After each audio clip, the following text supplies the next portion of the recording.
الاخبار media کے معزز ناظرین، موہن بھاگوت نے مسلمانوں کو دکھایا آئینہ، مودی سرکار نے فلسطین کے لیے اٹھایا بڑا قدم۔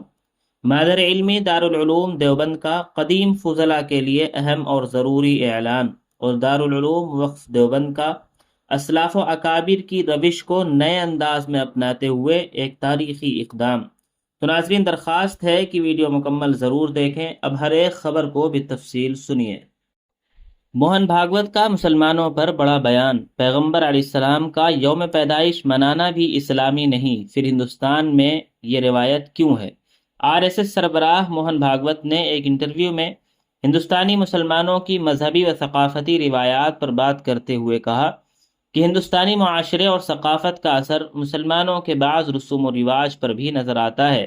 بھاگوت نے خاص طور پر قوالی، قبروں اور مزاروں سے وابستہ روایات اور عید میلاد النبی کا ذکر کیا۔ ان کا کہنا تھا کہ ایسی روایات دیگر اسلامی ممالک میں اسی شکل میں عام نہیں ہیں۔ اس ہندوستان میں اور ان کے رواج کی ایک وجہ یہاں کے مقامی ثقافت اور تاریخی اثرات بھی ہیں۔ انہوں نے یہ بھی کہا کہ ان کے مطابق اسلام میں کسی شخصیت کا یوم پیدائش بطور جشن منانے کا تصور نہیں ہے۔ حتیٰ کہ پیغمبر علیہ السلام کے یوم پیدائش کے جشن کے بارے میں بھی انہوں نے یہی بات کہی۔ ان کا کہنا تھا کہ ہندوستان میں عید میلاد کی روایت اکھنڈ بھارت کی حدود میں زیادہ نمایاں طور پر نظر آتی ہے۔ بھاگوت نے مسلمانوں کو اپنے آباء و اجداد اور ہندوستانی سرزمین سے جوڑنے کی بات بھی کی۔ ان کے مطابق ہندوستانی مسلمانوں کی شناخت ہندوستانی تہذیب اور اس سرزمین سے جڑی ہوئی ہے۔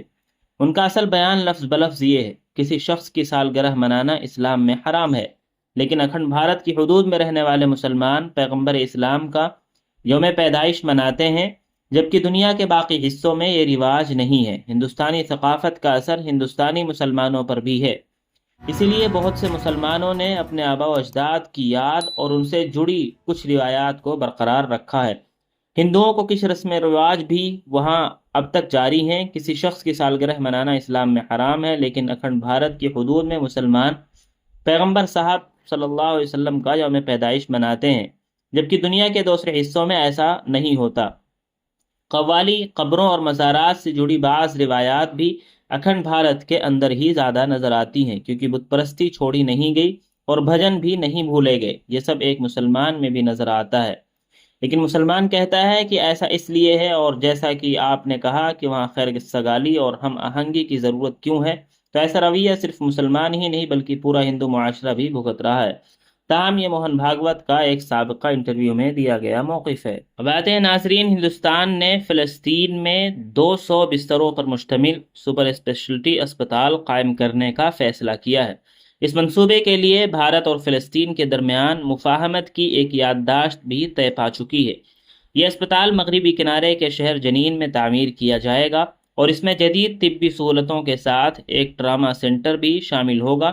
19 اگست کو جنین اور رام اللہ میں اسپتال کی سنگ بنیاد کی تقریب منعقد ہوئی، جس میں بھارت کی وزارت خارجہ کے سیکریٹری سری پریا رنگاتھن اور فلسطینی وزیر اعظم محمد مصطفیٰ سمیت دیگر عہدیدار شریک ہوئے۔ اب آتے ہیں ناظرین، مادر علمی دارالعلوم دیوبند نے قدیم طلباء کے لیے اور فضلاء کے لیے جو اعلان جاری کیا ہے اس کو مکمل آپ کے سامنے رکھتے ہیں۔ 1447 ہجری کے جو طلباء امسال دارالعلوم دیوبند میں داخل نہیں ہیں، اگر وہ جلسہ عامیہ میں منعقدہ 19-20 ربیع الاول 1448 ہجری مطابق 1-2 اکتوبر 2026 میں شرکت کرنا چاہتے ہیں انعامی جلسے میں، تو وہ اپنی درخواست پر اپنا نام، فارم نمبر اور درجہ لکھ کر دفتر تعلیمات میں مورخہ 9 ربیع الاول 1448 ہجری مطابق 23 اگست 2026 عیسوی اتوار تک جمع کر دیں۔ تاریخ گزرنے کے بعد کوئی درخواست قابل قبول نہیں ہوگی۔ جیسا کہ آپ کو معلوم ہوگا، دارالعلوم دیوبند ہر سال انعامی پروگرام انہی تاریخوں میں منعقد کرتا ہے، جس میں گزشتہ سال کے فضلاء کو انعام دیا جاتا ہے۔ تو اسی کے پیش نظر امسال بھی دارالعلوم دیوبند نے انعامی جلسے کے متعلق یہ اعلان جاری کیا ہے۔ آپ سے درخواست ہے کہ ویڈیو زیادہ سے زیادہ شیئر کریں تاکہ تمام سال گزشتہ کے فضلاء تک یہ پیغام پہنچ سکے۔ ناظرین، ہمارے اسلاف و اکابر کا یہ طریقہ رہا ہے کہ اپنے طلباء اور شاگردوں کو خود سے مربوط رکھتے تھے اور ان کی ہر موڑ پر رہنمائی کا فریضہ انجام دیا کرتے تھے۔ اور طلبہ بھی اپنے اساتذہ اور اپنے مدارس سے جڑے رہنا ضروری سمجھتے تھے۔ تاہم بعد کے زمانے میں یہ اسلوب نظر انداز کر دیا گیا، جس سے بے شمار خرابیاں وجود میں آئی اور آ رہی ہیں کہ فضلاء صرف تعلیم حاصل کر کے نظروں سے اوجھل ہو جاتے ہیں اور وہ کہاں چلے جاتے ہیں اس کا کچھ اندازہ نہیں ہوتا۔ وہ زندگی میں کیا کر رہے ہیں، کس جگہ اپنے اوقات صرف کر رہے ہیں، کن لوگوں کے ساتھ وابستہ ہیں، اس پر کسی کی نظر نہیں ہوتی، جس کا نقصان یہ ہوتا ہے کہ بے راہ روی اور دین و ایمان، مدارس اور علماء کے طرز سے مکمل دوری ہو جاتی ہے۔ اسی کے پیش نظر دارالعلوم وقف دیوبند نے ایک ایسا قدم اٹھایا ہے جس پر بے انتہا پذیرائی مل رہی ہے، اور وقف دارالعلوم نے تمام ابنائے قدیم کو ادارے سے مربوط کرنے کا اعلان کیا ہے۔ اہم اعلان برائے قدیم طلبہ دارالعلوم وقف دیوبند سے وابستہ تمام قدیم طلبہ سے مؤدبانہ گزارش ہے کہ اس اہم اعلان کو ملاحظہ فرمائیں اور دیے گئے لنک کے ذریعے اپنی رجسٹریشن ضرور مکمل کریں۔ یہ آپ کے ادارے سے دیرینہ تعلق کو مزید مضبوط اور منظم بنانے کی ایک اہم کاوش ہے۔ خود بھی رجسٹر کریں اور اپنے تمام متعلقین اور رفقا تک بھی یہ پیغام ضرور پہنچائیں۔ ایک اور افسوسناک خبر آپ کو بتاتے چلے، جیسا کہ آپ نے یہ خبر سنی ہوگی کہ بہار کے ضلع گوپال گنج میں پیر کی صبح نامعلوم حملہ آوروں نے مسجد میں گھس کر امام محمد شفیق کو چاقو کے وار سے ان کا قتل کر دیا تھا۔ حملہ آوروں نے ان کے پیٹھ پر متعدد وار کیے تھے۔ صبح نماز کے لیے مسجد پہنچنے والے مقامی لوگوں نے امام کی نعش دیکھی، جس کے بعد پولیس کو اطلاع دی گئی، اور یہ واقعہ ہوا صبح فجر کی اذان کے وقت۔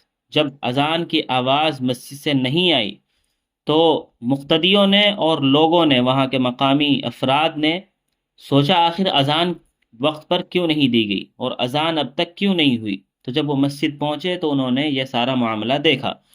اب پولیس نے تفتیش کے بعد یہ سامنے رکھا ہے کہ امام کا قاتل کوئی اور نہیں بلکہ خود مقتدی تھا، جو وہاں ان کی اقتداء میں نماز ادا کیا کرتا تھا۔